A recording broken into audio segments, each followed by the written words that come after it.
மாயா Sandhya serial ஜனவரி 6ஆம் தேதி எபிசோடுக்கான ஒரு ப்ரெடிக்ஷன் ரிவ்யூ தாங்க இந்த வீடியோவில் நம்ம இன்னைக்கு பார்க்க போகிறோம். எபிசோடை ஸ்டார்ட் பண்ணுறதுக்கு முன்னாடி இந்த வீடியோவை மறக்காமல் லைக் பண்ணிக்கோங்க. உங்களுடைய ஒவ்வொரு லைக்கும் அடுத்தடுத்து வீடியோஸ் போடும் பொழுது எங்களுக்கு கொஞ்சம் இன்ட்ரெஸ்டிங்காகவும் என்கரேஜிங்காகவும் இருக்கும். எபிசோடில் என்ன நடக்குதுன்னா, ஒரு பக்கம் புவனேஸ்வரியும் பசுபதியும் கார்த்தி எங்க அப்படின்னு தேடுறாங்க. பசுபதி சொல்றாரு, என்னம்மா புவனேஸ்வரி, அவன் எங்க போனானே தெரியல, அப்படி எங்கம்மா போயிருப்பான் அப்படின்னு. அதுக்கு புவனேஸ்வரி சொல்றாங்க, அவனோட ஃப்ரெண்டுக்கு கால் பண்ணி கேளுங்க, அவன் எங்க இருக்கான்னு தெரியும் அப்படின்னு. பசுபதியும் சரி அப்படின்னு சொல்லிட்டு நேரா கார்த்தியோட ஃப்ரெண்ட்ஸுக்கு கால் பண்றாங்க. அவங்க ஃபோன் அட்டன் பண்ணி சொல்லுங்க அப்பா அப்படின்னு சொல்ல, பசுபதி கேட்குறாரு, கார்த்தியை பார்த்தீங்களா, கார்த்தி நேத்தையிலேருந்து எங்கே போனான்னு தெரியல அப்படின்னு. இது கேட்டதோட அவங்க சொல்கிறாங்க, இங்கே பாருங்க, நேற்று பண்ண வீட்டில் தான் இருக்கேன் அப்படின்னு சொல்லி மெசேஜ் பண்ணான். அதுக்கப்புறம் எங்களை காண்டாக்ட் பண்ணவே இல்லையா அங்கிள் அப்படின்னு. இது கேட்டதோட பசுபதியும் சரி அப்படின்னு சொல்லிட்டு நேராக புவனேஸ்வரி கிட்ட, புவனேஸ்வரி, அவன் நேற்று பண்ண வீட்டில் தான் இருந்திருக்கான், அதுக்கப்புறம் எங்கே போனானே தெரியலம்மா அப்படின்னு சொன்னதோட புவனேஸ்வரிக்கு கொஞ்சம் பயம் அதிகரிக்குது. ஒருவேளை அந்த கதிர் ஏதாவது நம்ம பிள்ளைய பண்ணியிருப்பானோ அப்படின்னு. அதுக்கு பசுபதி சொல்றாரு, கண்டிப்பா அவனுக்கு அந்த தைரியமெல்லாம் இல்லை அப்படின்னு. அப்ப புவனேஸ்வரி சொல்றாங்க, நீங்க கவனிச்சிங்களா, அந்த கதிரை 3 நாளா காணும், எனக்கு என்னமோ அவன் கார்த்தியை ஏதாவது பண்ணியிருப்பானோ அப்படின்னு பயமா இருக்கு, எதுக்கும் விசாரிச்சு பார்ப்போமா அப்படின்னு கேட்க, பசுபதி சொல்றாரு, சரிம்மா விசாரிப்போம் அப்படின்னு. இன்னொரு பக்கம் மரகதலிங்கம் அவரோட வீட்டில் இருக்காரு. அப்ப இந்நேரம் அந்த கார்த்தி இறந்தது எல்லாருக்குமே தெரிஞ்சிருக்கும். எல்லாரும் சேர்ந்து இந்நேரம் ஜானகி வீட்டுக்கு போயிருப்பாங்க அப்படின்னு மரகதலிங்கம் ரொம்ப சந்தோஷத்துல இருக்காரு. அதே நேரத்துல புவனேஸ்வரியும் பசுபதியும் ஒரு முடிவு பண்றாங்க. கார்த்தி சரி பண்ண வீட்டுல இருக்கானான்னு பார்ப்போம் அப்படின்ட்டு 2 பேருமே சேர்ந்து மறுபடியும் பண்ண வீட்டுக்கு போய் பாக்குறாங்க. பார்த்தா அங்க எங்க தேடியுமே கார்த்தியை காணோம். அப்ப புவனேஸ்வரி சொல்றாங்க, அண்ணா எனக்கு என்னமோ பயமா இருக்கு, அந்த கதிர் தான் ஏதாவது பண்ணியிருப்பானோ அப்படின்னு, நம்ம போயிட்டு கம்ப்ளைண்ட் கொடுத்துடலாம் அப்படின்னு சொன்னதோட பசுபதி சொல்றாரு, சரிம்மா அந்த கதிர் மேலேயே கம்ப்ளைண்ட் கொடுப்போம் அப்படின்னு சொல்ல, புவனேஸ்வரியும் சரி வாங்கண்ணா அப்படின்னு 2 பேருமே சேர்ந்து ஸ்டேஷனுக்கு போறாங்க. அங்க போயிட்டு நேரா போலீஸை பார்த்து, சார் ஒரு முக்கியமான கம்ப்ளைண்ட் கொடுக்கறதுக்காக வந்தோம் அப்படின்னு சொல்ல, போலீஸ் கேட்குறாங்க, யாரு மேல கம்ப்ளைண்ட் கொடுக்க வந்திருக்கீங்க, என்ன ரீசன் அப்படின்னு போலீஸ் கேட்குறாரு. புவனேஸ்வரி சொல்றாங்க, என் அண்ணன் பையன் கார்த்தியை 3 நாளாக காணோம், நேற்று பண்ண வீட்டில் தான் இருந்தான் அப்படின்னு ஃப்ரெண்ட்ஸு சொன்னாங்க, அதுக்கப்புறம் அவன் எங்கே போனானே தெரியல, எனக்கு என்னமோ அவனுக்கு ஆபத்து ஆகியிருக்குமோ அப்படின்னு தோணுது அப்படின்னு. இதை கேட்டதோட போலீஸ் கேட்குறாங்க, உங்களுக்கு யார் மேலே சந்தேகமாக இருக்குது அப்படின்னு போலீஸ் கேட்குறாரு.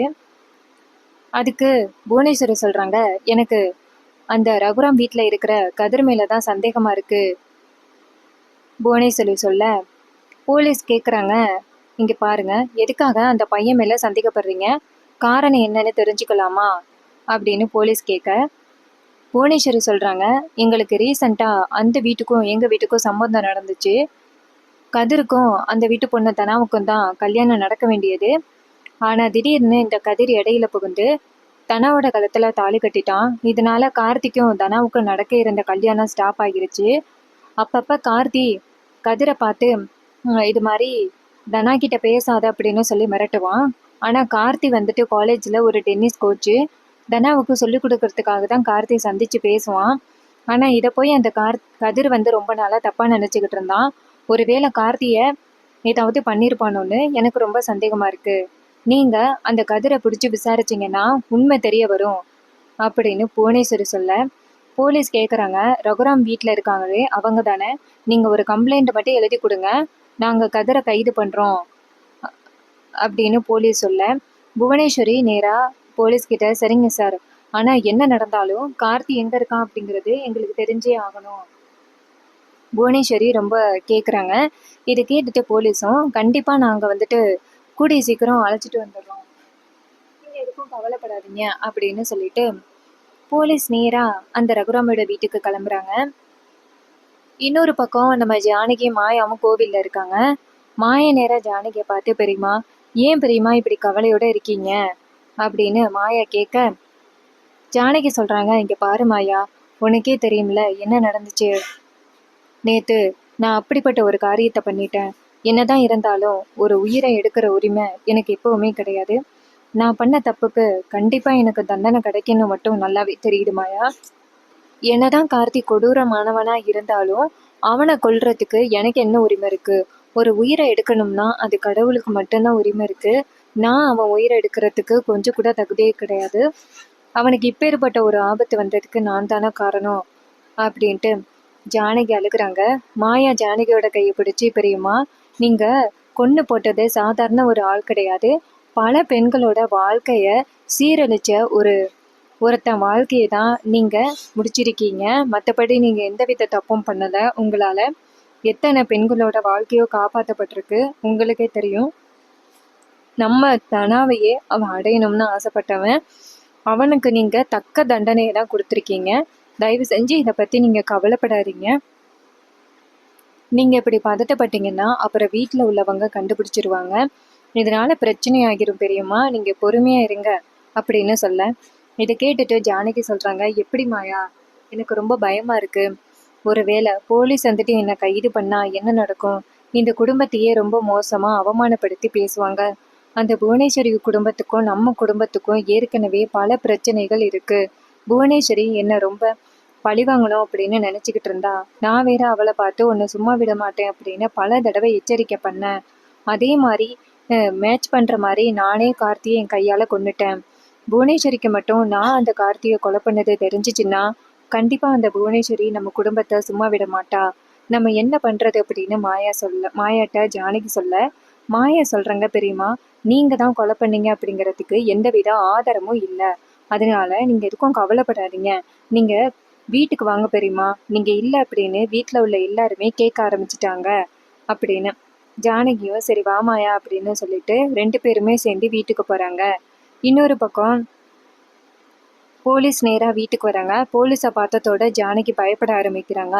போலீஸ் நேரா ரகுராம் கிட்ட, இங்க பாருங்க, ஒரு முக்கியமான கம்ப்ளைண்ட்டுக்காக வந்திருக்கோம் அப்படின்னு சொல்ல, ரகுராம் கேட்குறாரு என்ன கம்ப்ளைண்ட் அப்படின்னு. அப்போ போலீஸ் சொல்றாங்க, புவனேஸ்வரி அம்மா வீட்டில் உள்ள கார்த்தியை காணுமா, கதிர் மேலே தான் சந்தேகமாக இருக்குது அப்படின்னு கதிர் மேலே அவங்க கம்ப்ளைண்ட் கொடுத்துருக்காங்க.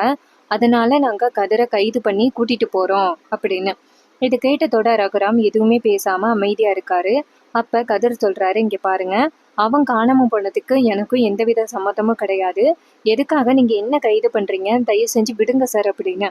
ஆனால் போலீஸ் வந்துட்டு கதிரை கைது பண்ணி கூட்டிகிட்டு போக இதை பார்த்துட்டு ஜானகி அதிர்ச்சி ஆகுறாங்க. அப்போ பாட்டி நேராக ரகுராமை பார்த்து, ரகு என்னப்பா நடக்குதுங்க, நீ பாட்டுக்கு அமைதியாக இருக்க, கண்டிப்பாக கதிர் அப்படிப்பட்டவன் கிடையாதுப்பா அப்படின்னு. அதுக்கு ரகுராம் சொல்கிறாரு, இங்கே பாருங்கம்மா, நான் அப்படி கிடையாது அப்படின்னு தான் நினச்சிக்கிட்டு இருந்தேன். ஆனால் இவன் என்னெல்லாம் குற்றம் பண்ணியிருக்கானோ எனக்கு என்ன தெரியும். இவன் அடிக்கடி கார்த்திக்கிட்ட வம்பிழுத்தான் அப்படின்னு பல தடவை நான் கேள்விப்பட்டேன். ஒருவேளை இவன் அப்படி கூட பண்ணியிருக்கிறதுக்கு வாய்ப்பு இருக்கு. என்னாலும் எதுவும் சப்போர்ட் பண்ண முடியாதுமா அப்படின்னு சொல்லிட்டு ரகுராம் அந்த இடத்துலேருந்து போறாரு. இதை பார்த்ததோட பாட்டி ரொம்ப கவலைப்படுறாங்க. ஏன்பா ரகு இப்படி பேசுற அப்படின்னு. அதுக்கு ரகுராம் சொல்றாரு, இங்க பாருங்கம்மா, எனக்கும் இதுக்கும் எந்தவித சம்பந்தமும் இல்லை அப்படின்னு சொல்லிட்டு ரகுராம் அந்த இடத்துலேருந்து போறாரு. அப்ப பாட்டி டக்குன்னு ரகுராம் கிட்ட, இங்க பாரு ரகு, அவனுக்கும் உனக்கும் சம்மந்தம் இல்லை அப்படின்னாலும் உன் பொண்ணை அவன் கல்யாணம் பண்ணியிருக்கான். இனிமே தனாவுக்கு அவன் தான் புரிஞ்சேன். அவனுக்கு ஏதாவது ஆபத்துன்னா நம்ம காப்பாற்ற வேண்டிய கடமையில இருக்கோம். நீ போயிட்டு எப்படியாவது கதிரை கூட்டிட்டு வா அப்படின்னு. இதை கேட்டதோட ரகுராம் அமைதியா அவரோட ரூமுக்கு போறாரு. அப்ப நம்ம ஜானகி வந்துட்டு அழுகுறாங்க, ஐயோ இந்த வீட்டில் மட்டும் ஏன் இவ்வளோ பிரச்சனை நடக்குது அப்படின்னு. இன்னொரு பக்கம் நம்ம மாயா நேரா ஜானகிட்ட, பெரியம்மா என்ன பெரியம்மா இது, கதிரை கைது பண்ணி கூட்டிட்டு போறாங்க அப்படின்னு. ஜானகி சொல்றாங்க, மாயா நம்ம ஸ்டேஷனுக்கு போயிட்டு என்னன்னு கேட்கலாம் வா அப்படின்னு சொல்ல, மாயா சொல்றாங்க, பெரியம்மா நீங்க இங்கே இருங்க, நான் போயிட்டு வரேன் அப்படின்னு சொல்லிட்டு மாயா நேரா ஸ்டேஷனுக்கு வராங்க. ஸ்டேஷன்ல கதிரை கொண்டு போறாங்க. அப்ப கதிர் சொல்றாரு, இங்க பாருங்க சார், நீங்க நினைக்கிற மாதிரி எனக்கும் அந்த கார்த்திக் காணாம போனதுக்கும் எதுக்குமே சம்மதம் கிடையாது. தயவு செஞ்சு நீங்க என்னை விடுங்க. எதுக்கு சார் என்ன கைது பண்ணிட்டு வந்திருக்கீங்க அப்படின்னு நம்ம கதிர் கேட்குறாரு. போலீஸ் சொல்றாங்க, இங்க பாரு, செய்யறதையும் செஞ்சுக்கிட்டு எதுவுமே தெரியாத மாதிரி பேசுறியா, இங்க பாரு, அந்த கார்த்தியை பார்த்து நீ பல தடவை கொலை மிரட்டல் விட்டுருக்க அப்படின்னு புவனேஸ்வரி வீட்டில் சொல்றாங்க. ஸோ கண்டிப்பா உன்னால அந்த பையனுக்கு ஆபத்து வந்திருக்கிறதுக்கு நிறையவே வாய்ப்பு இருக்கு. மரியாதையா அவன் எங்க இருக்கான்னு சொல்லு, அவனை எங்க வச்சிருக்க அப்படின்னு சொல்ல, அப்ப கதிர் சொல்றாரு, இங்க பாருங்க, எனக்கும் அவனுக்கும் எந்தவித சம்மந்தமும் இல்லை, நான் அவனை ஒன்றும் பண்ணலை அப்படின்னு சொல்லிட்டு கதிர் சொல்லுறாரு. ஆனா போலீஸ் கேட்கவே இல்லை. அப்ப புவனேஸ்வரியும் பசுபதியும் வராங்க. அப்ப போலீஸ் சொல்றாங்க, இங்க பாருங்க மேடம், இவன்ட்ட எப்படி கேட்டாலுமே இவன் சொல்லவே மாட்டேங்கிறான் அப்படின்னு போலீஸ் கேக்குறாரு. புவனேஸ்வரி சொல்றாங்க, அவன்கிட்ட இப்படி கேட்டா அவன் எப்படி உண்மையை சொல்லுவான்? அவனை அடிச்சு விசாரிங்க, அப்பதான் என் அண்ணன் பையன் எங்க இருக்கான் அப்படிங்கறது தெரியும். அவன் சரியா பொய் சொல்லுவான். அவன் 2 நாளைக்கு முன்னாடி கூட.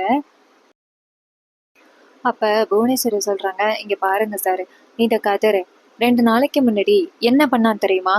கார்த்திய அடிச்சு துரத்திக்கிட்டு ஓடியாந்தான். நாங்க மட்டும் இல்லைன்னா அந்த இடத்துலயே இந்த கதிர் கார்த்திய கொன்னுருப்பான். நல்ல வேளை நாங்க இருந்ததுனால எங்க பிள்ளைய காப்பாத்தணும். அப்படி இருக்கையில கண்டிப்பா கார்த்தி பண்ண வீட்டுல இருக்கும் பொழுது இவன் ஏதாவது பண்ணிருப்பான் அப்படின்னு சொல்லிட்டு அந்த புவனேஸ்வரி குற்றச்சாட்டு வைக்கிறாங்க. இதை கேட்டுட்டு கதிர் சொல்றாரு, இங்க பாருங்க, நீங்க தேவையில்லாம என் மேல பழி போட்டுக்கிட்டு இருக்கீங்க. இதுக்கும் எனக்கும் எந்தவித சம்மந்தமும் கிடையாது. அந்த கார்த்தி காணாம போனா அந்த கார்த்திய யாரு என்ன பண்ணாங்களோ அவன் கொஞ்சம் நஞ்சமா பொண்ணுங்களை ஏமாத்தி வச்சிருக்கான் அப்படின்னு. இதை கேட்டதோட போலீஸ் நேரா கதிர் கிட்ட என்ன சொல்ற அப்படின்னு சொல்ல, கதிர் சொல்றாரு, இங்க பாருங்க சார், அந்த கார்த்தி நல்லவனே கிடையாது. பல பெண்களோட வாழ்க்கைய அழிச்சவன். வித்யா அப்படிங்கிற ஒரு பொண்ணோட வாழ்க்கையவே அழிச்சிட்டான். வீடியோவா வச்சு பல பெண்களை ஏமாத்திருக்கான். ஆனா அவன் நல்லவன் அப்படின்னு இவங்க 2 பேரும் சொல்லிக்கிட்டு இருக்கிறது கொஞ்சம் கூட அடுக்கவே இல்லை. எனக்கு தெரிஞ்சு அந்த கார்த்திய யாரோ ஒருத்தவங்க தான் அப்படி பண்ணியிருக்கணும். ஆனா எனக்கும் இதுக்கும் எந்த சம்மந்தமும் இல்லை. தயவு செஞ்சு என்னை ரிலீஸ் பண்ணுங்க அப்படின்னு புவனேஸ்வரி சொல்றாங்க, இங்க பாருங்க சார், இவன் கேஸ திசை திருப்பத்துறதுக்கு பாக்குறான். கண்டிப்பா கார்த்தி காணாம போயிட்டான். இதுக்கு முழு காரணம் இந்த கதிர் தான். இவன் தான் கார்த்தியை எங்கேயோ அடைச்சு வச்சிருக்கான். முதல்ல அடிச்சு விசாரிங்க, அப்பதான் அந்த கதிர் உண்மையை சொல்றதுக்கு வாய்ப்பு இருக்கு அப்படின்னு. அப்ப போலீஸ் நேரா கதிரை அடிக்கிறதுக்கு போறாங்க. புவனேஸ்வரி சொல்றாங்க, இங்க பாருங்க சார், இன்னைக்கு சாயந்தரத்துக்குள்ள எங்க பிள்ளை கார்த்தி எங்க இருக்கான் அப்படிங்கறது எங்களுக்கு தெரிய வரணும் அப்படின்னு சொல்லிட்டு அவங்க அந்த இடத்துல இருந்து போறாங்க. இது கேட்டதோட கதிர், இங்க பாருங்க, எனக்கும் இதுக்கும் சம்பந்தமே இல்லை, தயவு செஞ்சு சொல்றது கேளுங்க அப்படின்னு கதிர் கத்துறாரு. ஆனா போலீஸ் நேரா கதிரை பார்த்து, இங்க பாரு, அவங்க சொல்ற மாதிரி உன்னை அடிச்சு விசாரிச்சாதான் உன் வாயிலேந்து உண்மையை வர வைக்க முடியும் போல அப்படின்ட்டு நேரா கார்த்திய லத்தியால அடிக்க ஆரம்பிக்கிறாங்க. கார்த்தி கதிரை லத்தியால அடிக்க ஆரம்பிக்கிறாங்க. கதிர் சொல்றாரு, இங்க பாருங்க, அவன் காணாம போனதுக்கும் எனக்கும் எந்தவித சம்பந்தமும் இல்லை. தயவு செஞ்சு என் மேல எந்த பழியும் போடாதீங்க. அவன் எங்க போனானோ அப்படின்னு சொல்லிட்டு கதிர் ரொம்ப கெஞ்சி கேக்குறாரு. ஆனா போலீஸ் நேரா கதிரை பார்த்து, இங்க பாரு, அவனை எங்க மறைச்சு வச்சிருக்கேன்னு சொல்லடா அப்படின்னு சொல்லிட்டு அடிக்கிறாங்க. இன்னொரு பக்கம் நம்ம மாயா நேரா ஸ்டேஷனுக்கு வராங்க. நேரா போலீஸை பார்த்து, இங்க பாருங்க சார், நிறுத்துங்க அப்படின்னு சொல்ல, போலீஸ் நேரா மாயாவை பார்த்து, நீ யாருமா அப்படின்னு சொல்ல, அப்ப மாயா சொல்றாங்க, இங்க பாருங்க, ஏன் தங்கச்சி ஹஸ்பண்ட் தான் இந்த கதிர். அவருக்காக தான் நான் பேச வந்திருக்கேன். அவர் மேல எந்த தப்பும் கிடையாது. அவரு இன்ஃபேக்ட் இந்த ஊர்லயே இல்லை அப்படின்னு. இதை கேட்டதோட போலீஸ் சொல்றாங்க, இங்க பாருமா, இவன் இந்த ஊர்ல இல்லை அப்படிங்கிறதுக்கு உன்கிட்ட என்ன ஆதாரம் இருக்கு அப்படின்னு. அப்ப மாயா நேரா கதிரை பார்த்து, கதிர், 2 நாளா நீ எங்க போயிருந்த அதை சொல்லு அப்படின்னு. கதிர் சொல்றாரு, மாயா, தானா இந்த டென்னிஸ் கோச்சிங்ல சேர போறல்ல, அதான் ஒரு நல்ல கோச்சா பார்க்கலாம் அப்படின்னு சென்னை வரைக்கும் போயிட்டு வந்தேன் அப்படின்னு. மாயா சொல்றாங்க, இங்க பாரு, அதுக்கான ப்ரூஃப் ஏதாவது வச்சிருந்தேன்னா உன்னை கண்டிப்பா ரிலீஸ் பண்ணிடலாம் அப்படின்னு. இது கேட்டதோட கதிரும் சரி அப்படின்னு சொல்றாரு. போலீஸ் நேரா மாயாவை பார்த்து, இங்க பாருமா, நீ தேவையில்லாத போலி ஆவணங்களை பயன்படுத்தி கதிரை வெளியில விடுறதுக்காக நீ ட்ரை பண்ற அப்படிங்கிறது நல்லாவே தெரியுது. ஆனா நீ என்ன ட்ரை பண்ணாலுமே அந்த கார்த்தி வெளியில வந்தாதான் கதிரை ரிலீஸ் பண்ணுவோம், அது வரைக்கும் ரிலீஸ் பண்ண மாட்டோம் அப்படின்னு. இது இங்கிட்டத்தோட அதிர்ச்சி ஆகுறாங்க மாயா. அப்ப நம்ம போலீஸ் நேரா மாயாவை பார்த்து, இங்க பாருமா, நீ இந்த இடத்துல இருந்தேன்னா அப்புறம் உனக்கும் இதே நிலைமைதான். இந்த இடத்த விட்டு போமா அப்படின்னு சொன்னதோட மாயா ரொம்ப கவலைப்பட்டு அந்த இடத்துல இருந்து போறாங்க. அப்ப மாயா நினைக்கிறாங்க, இது எல்லாத்துக்கும் காரணம் நான் தானே. நான் மட்டும் அந்த கார்த்தியை பார்க்காம போயிருந்தா இந்த பிரச்சனையே வந்திருக்காது. இன்னைக்கு பெரியம்மா கவலைப்பட்டுக்கிட்டு இருக்க கதிர் போலீஸ் ஸ்டேஷன்ல கிடக்கிறதுக்கு எல்லாத்துக்கும் முக்கிய காரணமே நான் தானே அப்படின்ட்டு ரொம்ப கவலைப்படுறாங்க நம்ம மாயா. அப்ப மாயா நேரா வீட்டுக்கு போறாங்க. அங்க போனதோட சிவா கேக்குறாரு, மாயா என்னாச்சு, கதிரை பாத்தியாமா? அண்ணன்கிட்ட எப்படியாவது கதிரை வெளியில கொண்டு வரதுக்காக வக்கீல பார்க்க சொன்னேன். ஆனா அண்ணன் முடியாதுன்னு சொல்றாரு. எனக்கு என்ன பண்றதுன்னே தெரியல அப்படின்னு.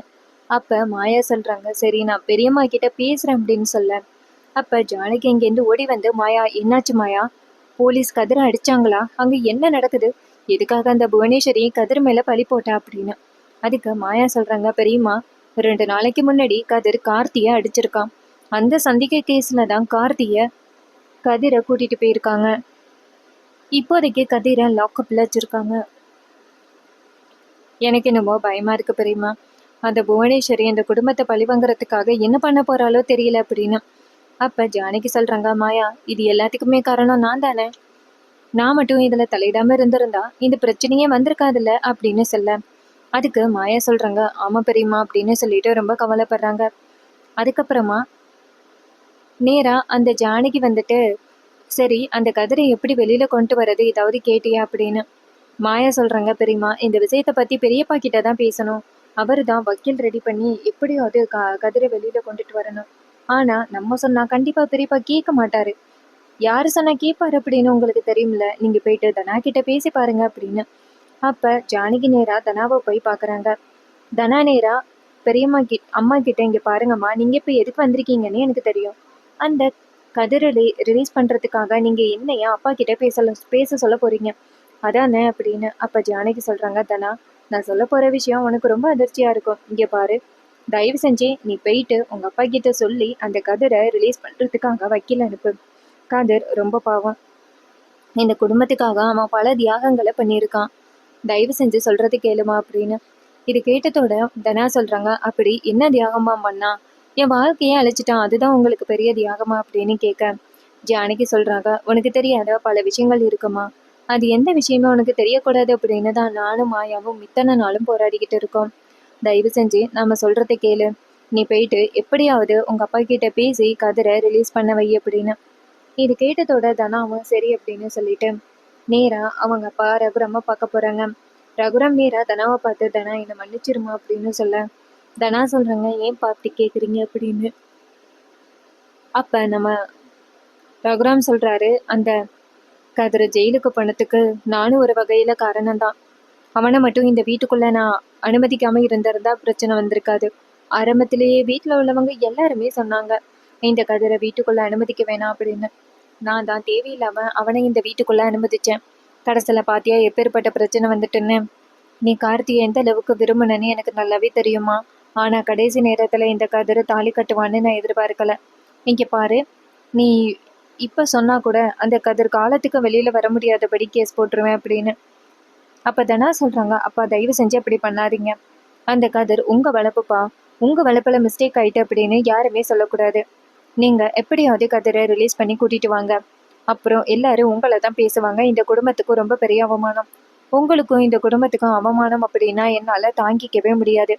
அதனால தயவு செஞ்சு போயிட்டு கதிரை கூட்டிட்டு வாங்க அப்படின்னு தனா சொல்றாங்க. தனா சொன்னதோட நம்ம ரகுராமும் சரி, நீ சொல்றபடியே நான் செய்யறேம்மா அப்படின்னு சொல்றாரு. அண்ட் இந்த ப்ரெடிக்ஷன் பிடிச்சிருந்துச்சுன்னா இந்த வீடியோவுக்கு ஒரு லைக் பண்ணிக்கோங்க. நம்ம சேனலை சப்ஸ்கிரைப் பண்ணிட்டு பக்கத்தில் உள்ள பெல் ஐக்கானை கிளிக் பண்ணி ஆல்னு செட் பண்ணிக்கோங்க.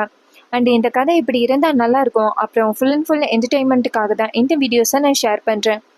மறக்காமல் சேனலை சப்ஸ்கிரைப் பண்ணிவிட்டு பக்கத்தில் உள்ள பெல் ஐக்கானை கிளிக் பண்ணி ஆல்னு செட் பண்ணிக்கோங்க. அப்போ தாங்க புது புது வீடியோஸ் போடும் பொழுது உங்களுக்கு நோட்டிஃபிகேஷன் வரும். பார்க்கலாம். தேங்க்ஸ் ஃபார் வாட்சிங்.